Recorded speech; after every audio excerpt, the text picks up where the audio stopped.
been your favorite part of the past 21 years at the Abbey? Wow. I know. How do you sum up 21 years? I think it's trustful surrender to divine providence. It's why we came. This was a call to come here. I mean, to be honest with you, anybody would have thought we were probably crazy. I mean, we lived up in Hershey, Pennsylvania. I was president of a company. We had a great life. We had family, the parish, the friends. I mean, every reason in the world to stay exactly where we were. And by the way, we thought we were going to probably stay there. We were going to stay there. Our house was paid for. We'd renovated the whole thing. And you had gotten the strong signs that it was a call. He was telling me about the state of the place and the conditions, and it was, sort of in a weakened state and so forth. And we have this stable situation in Hershey, Pennsylvania, and we have 8 children, and they're all under the age of 14. And I'm thinking, okay, well, and I happened to read, The Life of Saint Benedict, which is super short, by Gregory the Great, and it said that the Benedictine order would thrive until the end of time. So I was like, okay, that's pretty good stability. I think that will outlive us. Yeah. So it was a wild thing to come down. Abbey Placid actually told me when I first came down that the school only had maybe about 18 months to remain open. So I knew coming in that we were in sort of desperate shape. We had 500 students and dwindling, and residence halls were closed. So it was a trustful surrender to come. And then, as Mary described earlier, I mean, just one thing after another. Matter of fact, if you look back in the history of the school before we ever came, it's one story of trustful surrender after another. So I think we've just tried to continue living that trust in God. Mm-hmm, mm-hmm.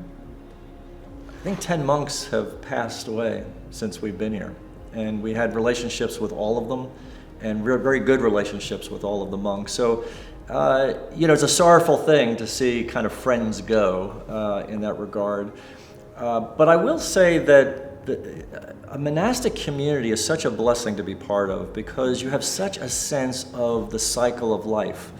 In other words, new monks are coming in as novices and going through their vows and so forth, and then you have those that are at the end of their lives, and everybody we've ever seen here, all the monks, have had what I'd call a truly happy death. And Saint Benedict people know Saint Joseph is the patron of a happy death, but Saint Benedict is as well.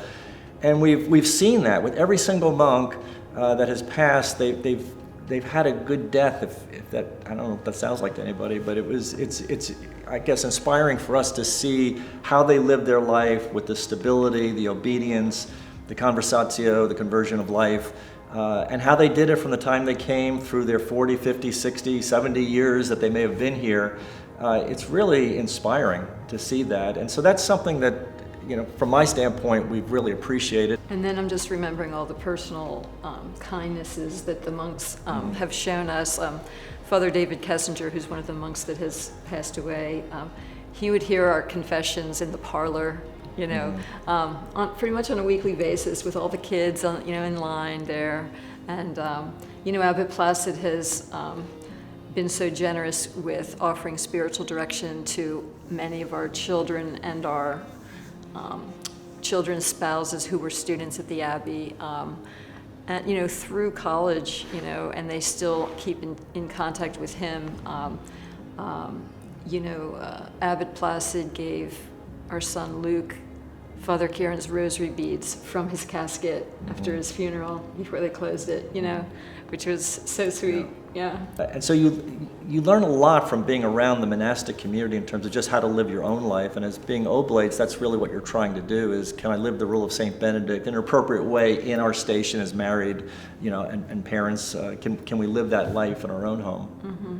Yeah, and so it's had a profound effect on our daily life, and also the joy of seeing new vocations to the monastery. I remember when Bill was, we were down at Sullivan's Island, and we were at a daily mass that was in the evening, so it was dark, and Monsignor McInerney from Stella Maris comes up to the car window to Bill's side of the car, and he rolls down the window, and he's like, "I'd like you to meet," was it Robert Raber, and he goes, he's interested in discerning at Belmont Abbey, and now he's Father James at right, our chaplain. Our chaplain. Yeah. So that was what a great joy for us Yeah. to see that, you know. And then you met Father Elias when Father he was... Elias, yeah. he was discerning, and I went to Raleigh with Abbey Placid, and we had dinner with him. And as soon as I sat down, by the way, with Father Elias, I thought to myself, he is a monk.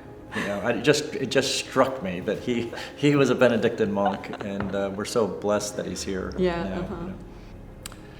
Well, I talked to somebody the other day, and you know, everybody's been, first of all, talking to me about retirement and like kind of congratulating me. I feel like I'm on like a ship and everybody's on the dock and I'm like waving and I'm sailing away or something, right? So to start with, I really like what somebody said to me the other day, because I kind of was like, well, you know, there really is no such thing as retirement. I really don't believe that. And the person said, well, I really mean redeployment.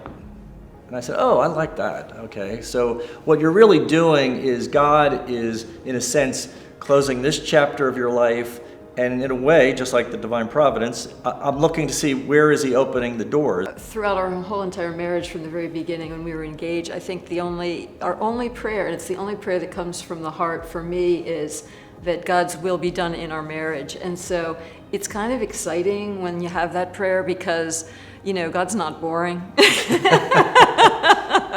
And it's like, okay, what are we gonna, and you know, we're not burnt out, and we are interested in, as individuals and a couple and a family, on you know, helping build the Catholic Church. And so whether that's going to be in a hidden way or in some other way, we're open to it.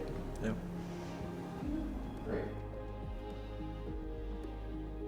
I think his greatest legacy is probably loyalty, which lines up beautifully with the Benedictine idea of stability, to be in one place, to stick with it and commit to one institution for half of one's career. I think that's his legacy in my mind.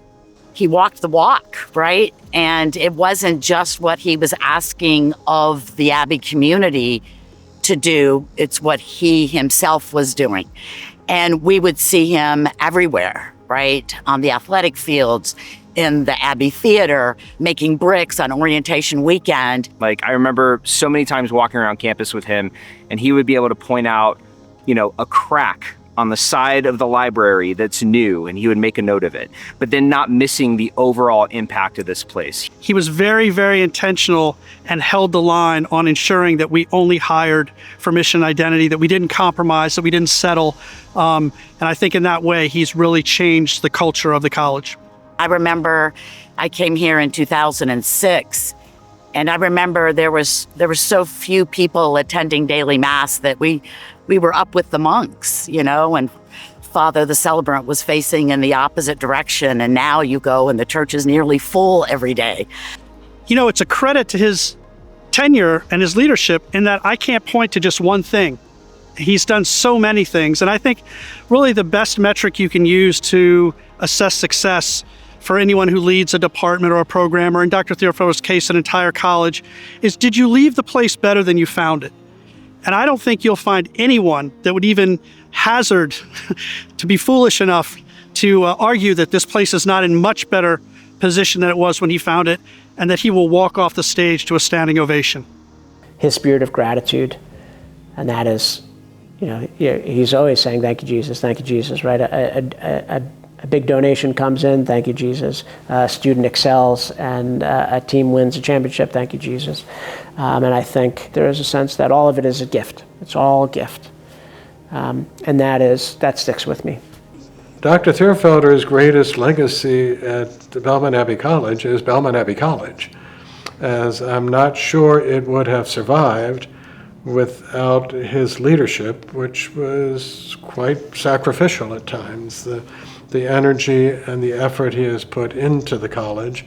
We, the monks, will never be able adequately to express our gratitude to Dr. Thierfelder for the work that he has done for our college and the friendship between his family and our community.